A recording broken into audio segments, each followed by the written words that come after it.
The Prime Minister has landed in Washington for his first formal in-person meeting with US President Donald Trump.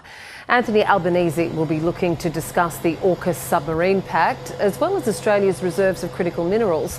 Former North American Bureau Chief Jade Macmillan has more.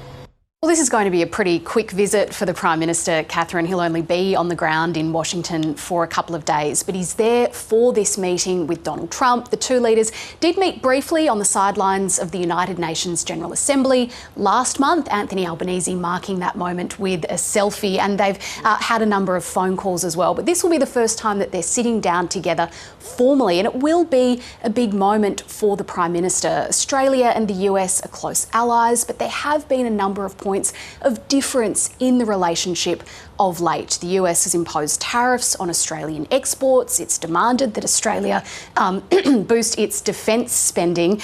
And Donald Trump has also criticised the decision of countries, including Australia, to recognise Palestinian statehood.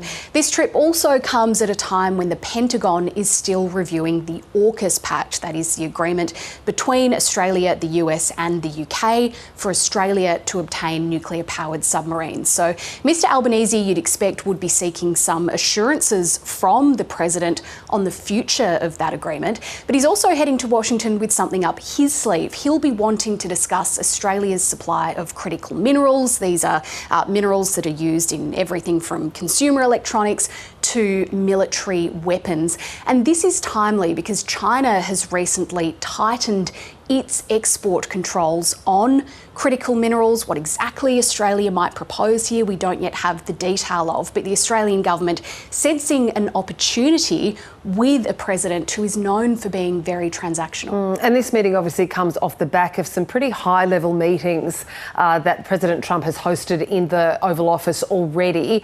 What are the challenges, do you think, that Anthony Albanese might face with this meeting? Yeah, I mean, who could forget those extraordinary scenes back in February when Donald Trump clashed with the Ukrainian President Volodymyr Zelensky?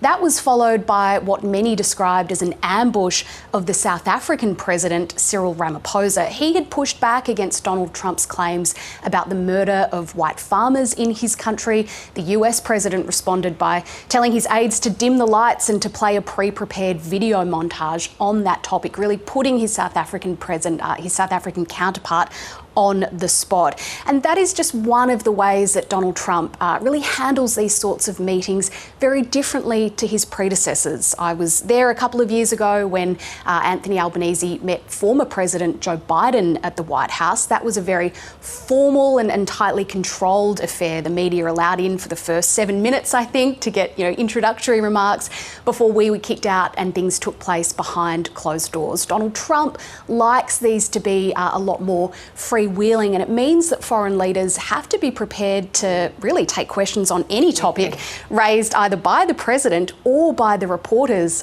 who are often allowed to stay in the room for more lengthy periods of time. Now, that's not to say that Anthony Albanese is going to face the same treatment that the Ukrainian or the South African leaders did, but these meetings are unpredictable. The PM, in the lead up to this trip, insisted he wasn't nervous, and he really pointed to what he said was the strength of the relationship, that underlying relationship between the two countries.